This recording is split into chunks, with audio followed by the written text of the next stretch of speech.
So today we're going to look at ergative verbs, and we're also going to look at something else, which are some other verbs which are called ambitransitive verbs, but these are not ergative verbs, although I wanted to talk about them first anyway. And it's useful, this information, just because it's confusing not to know it sometimes.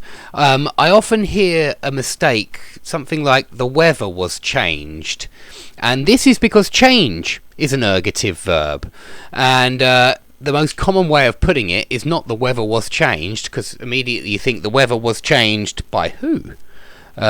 You normally just say the weather changed. And so there are mistakes concerning this ergative verbs, and if you've never heard of them, don't worry. A lot of people haven't. They're not in every grammar book by any means, and I only heard about them for the first time recently. But it answered a lot of questions, because I had wondered about this change and start and stop, and I had thought how confusing it was for me to think in another language, because I wasn't fully aware of ergative verbs. So let's get going. Ambitransitive. There are two types of verbs. You can have transitive verbs, which always have an object. So he gave me a book. Give has two objects. Yeah, here, two objects, which means it would be called ditransitive. Yeah, it takes two objects, but most verbs, well, a lot of verbs only take one. And if you say, yes, he told me, here we've got one object, me, of the verb tell. So both of these verbs are transitive verbs in these sentences. They need an object. Intransitive verbs, they have no object. So if you're talking about when you're on in your car on the motorway, the car stops working, we say we broke down. Yeah, no object at all. We don't need an object. So it's intransitive. Or we say, if you sneeze, we say achoo, yeah, sneeze, I sneezed. We don't need an object in this, and so these are intransitive verbs. Well, ambitransitive verbs are verbs which are sometimes they can take an object and sometimes they can get away without having an object. Yeah, so I've read the book. Here we have an object of read, and I've been reading for ages. There's no object for the verb here, and so read is ambitransitive, as is another verb like understand is ambitransitive as well. You can say I understand, or you can also say I understand you, and that's how you test a verb. You see if you can put an object on there. However, there is another type of verb called ergative verbs. In fact, there are many of them, and you know lots of them already. And with these ergative verbs, the strange thing is that the object of the transitive verb can be the subject of the intransitive verb. Now, what does that mean? Sounds a little bit technical. It's actually very simple. It means that we can say A and B and C. So we can say in an active sentence, Dave closed the shop. Or we can say the shop closed.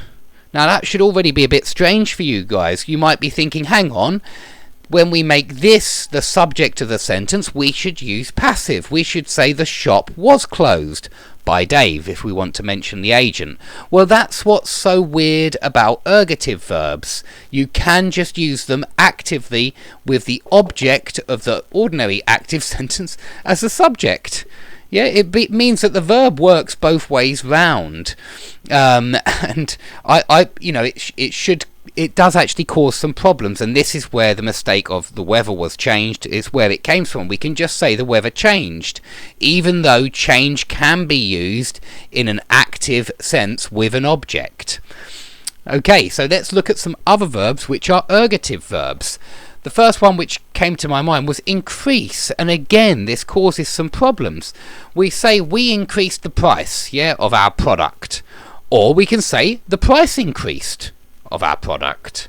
So we can use it. We don't have to put it in the passive. The price was increased of our product. In fact, C here sounds a little bit clumsy, and it's the same here. The shop was closed by Dave. It sounds a little bit clumsy, and so I would try and use A and B rather than C, rather than putting it into passive.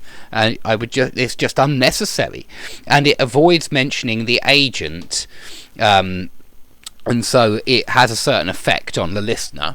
But all of these verbs, which I've written up here, are the same.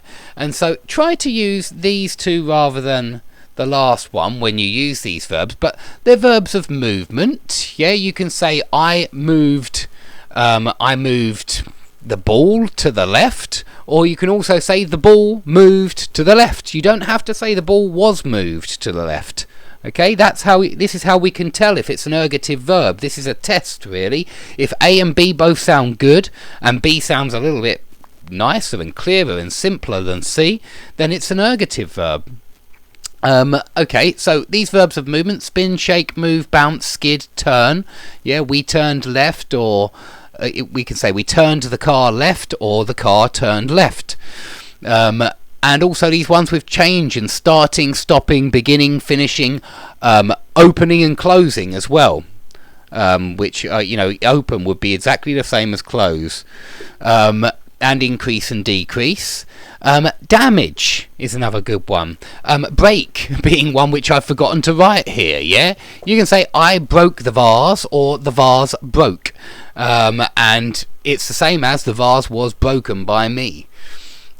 So many verbs of damage and many verbs of cooking. So I hope this reminds you of some of your verbs of cooking. Roast, fry, boil. You can say I fried eggs, or the eggs fried for 5 minutes, or the eggs were fried for 5 minutes. And the same with roast, boil, bake, warm, burn and freeze. Okay, I hope that this small lesson today has been quite clear. It's nothing to worry about, but it is something to be aware of. It might answer some questions that you've had in the past concerning how some of these verbs work, or some odd sentences where you found it weird that they were working the way they were, or that they were being used in active when you expected it to be perhaps passive. Anyway, if you've enjoyed this lesson, please give me a like, and I hope to see you all soon. Thanks for watching.